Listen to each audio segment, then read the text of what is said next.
নতুন করে এই বছরে এই ভিডিওটি ফেসবুকে রিলস আকারে অনেক ছড়িয়ে পড়েছে যে এবার নাকি ইমাম মাহাদির আত্মপ্রকাশ ঘটেছে।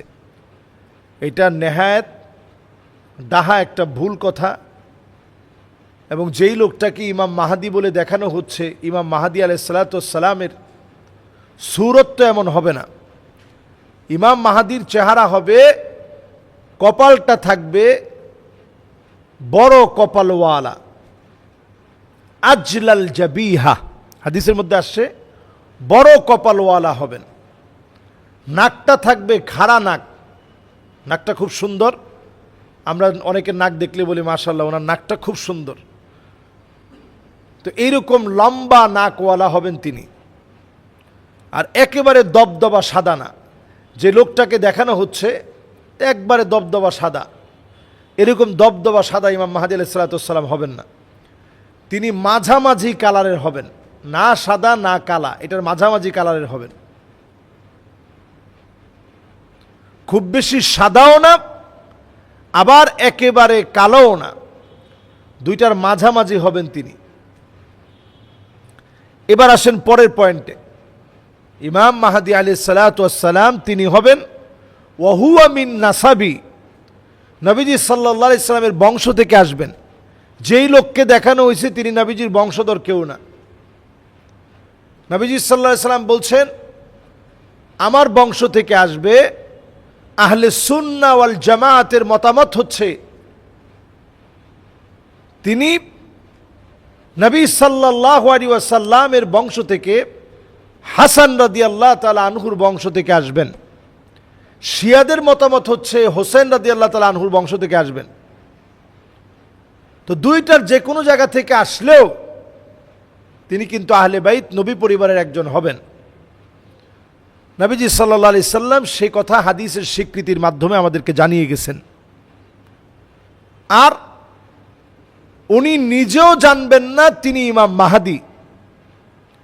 তিনি যখন মাকামে ইব্রাহিমের সামনে দাঁড়ানো থাকবেন, ঠিক সেই সময়ে মাকামে ইব্রাহিমের সামনে যখন দাঁড়ানো থাকবেন, ওই সময়ে লোকেরা দেখেই বুঝবেন যে ইনি ইমাম মাহাদি। লোকেরা বলবেন যে আজকের এই মাজলুম জনপদে জনপদে মার খাওয়া মুসলমানদের সাহায্যের জন্য আপনার কাছে বায়াত নিতে চাই। যদি বায়াত না দেন আপনার গর্দানে আঘাত করব, তারপরেও বায়াত না নিয়ে আমরা এক চুল যাব না। ইমাম মাহাদি আলাইহিস সালাতু ওয়াস সালাম বায়াত দিবেন। ইউসলিহুল্লাহু লাহু লাইলাতান ওয়াহিদা, এক রাত্রির ভিতরে আল্লাহ তাআলা গোটা দুনিয়ার ভিতরে একটা পরিবর্তন দিয়ে দিবেন। আপনারা বলতে পারেন এটা কিভাবে সম্ভব? আজকের আফগানিস্তান দেখলে আমাদের কাছে বোঝা যায় যে আফগানিস্তান কতটা দুর্বিষহ সময় পার করেছে। আল্লাহ তাআলা আজকে কোথায় তাদেরকে উঠিয়ে দিয়েছেন, তাদের মুদ্রার অবস্থান কোথায়, তাদের এক একটা পানীয়, বিভিন্ন কোলা যখন তারা বাজারে ছেড়েছে, পামির কোলা সহ প্রত্যেকটা প্রোডাক্ট সারা দুনিয়াতে এখন চাহিদা বেড়ে গেছে। তো আল্লাহ রাব্বুল আলামিন আফগানিস্তানকে ঠিক কোথায় ছিল, কোন জায়গায় আল্লাহ রাব্বুল আলামিন নিয়ে গিয়েছেন, এগুলো সব হচ্ছে আল্লাহ রাব্বুল আলামিনের ফয়সালা। এগুলো সব হচ্ছে মাওলাই করিমের ফয়সালা। আল্লাহ রাব্বুল আলামিন চাইলেই এই সমস্ত সমাধান আল্লাহ তাআলা দিতে পারেন। যখন যাকে মনে চায় তাকে দিয়ে আল্লাহ তাআলা শক্তিশালী করতে পারেন। ইমাম মাহাদি আলাইহিস সালাতু ওয়াস সালামকে দিয়ে আল্লাহ তাআলা মুসলিম বিশ্বের ইতিহাসকে আল্লাহ তাআলা পাল্টে দিবেন। মাজলুম মুসলমানদেরকে ঐক্যবদ্ধ করে আল্লাহ তাআলা নেতৃত্বের জায়গায় মুসলমানদেরকে বসাবেন। এক রাত্রির ভিতরে আল্লাহ তাআলা একটা পরিবর্তন দিবেন। শুধু তাই না, পরিবর্তনটা এমন হবে, জায়গায় জায়গায় মুসলমানদের বিজয় এমনভাবে আসবে, এই বিজয় কেউ ঠেকাতে পারবে না। এর 6 কিংবা 7 বছর পরে দাজ্জাল এই পৃথিবীতে আসবে। এখন দাজ্জাল আসার জন্য পুরোপুরি প্রস্তুত। বর্তমানে খাজারিয়ান যারা আছে, যারা সারা ওয়ার্ল্ডকে নিয়ন্ত্রণ করে, সারা ওয়ার্ল্ডের সমস্ত নিয়ন্ত্রক যারা, বিভিন্ন ধর্মাবলম্বীর বড় বড় যারা আছে, এরা সব মিলে দাজ্জালের অপেক্ষার প্রহর গুনছে। দাজ্জালের অপেক্ষার প্রহর গুনছে শুধু মুসলমানদেরকে চিরতরে শেষ করে দেওয়ার জন্যে। আর আল্লাহ রাব্বুল আলামিন দাজ্জালকে পাঠিয়ে দিয়েই তাদেরকে চিরতরে নিঃশেষ করবেন। মুসলমানদেরকে আল্লাহ রাব্বুল আলামিন চূড়ান্তভাবে বিজয়ী করবেন।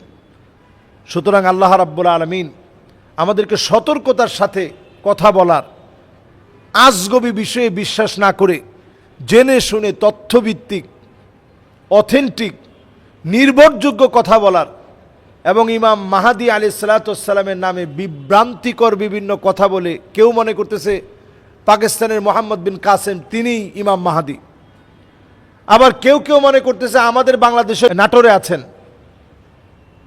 আমাদের দেশের নাটোরে ইমাম মাহাদি আলাইহিস সালাতু ওয়াস সালামের আগের যে একটা গ্রুপ হবে যারা ইমাম মাহাদিকে সারা পৃথিবীর কাছে যারা প্রমোট করবে, সামনে থেকে যারা নেতৃত্ব দিবে, ইমাম মাহাদি আলাইহিস সালাতু ওয়াস সালামের হাতকে শক্তিশালী করে সৈনিক হবে, ওই সৈনিকদের প্রধান সেনাপতি তিনি নাকি আমাদের বাংলাদেশের।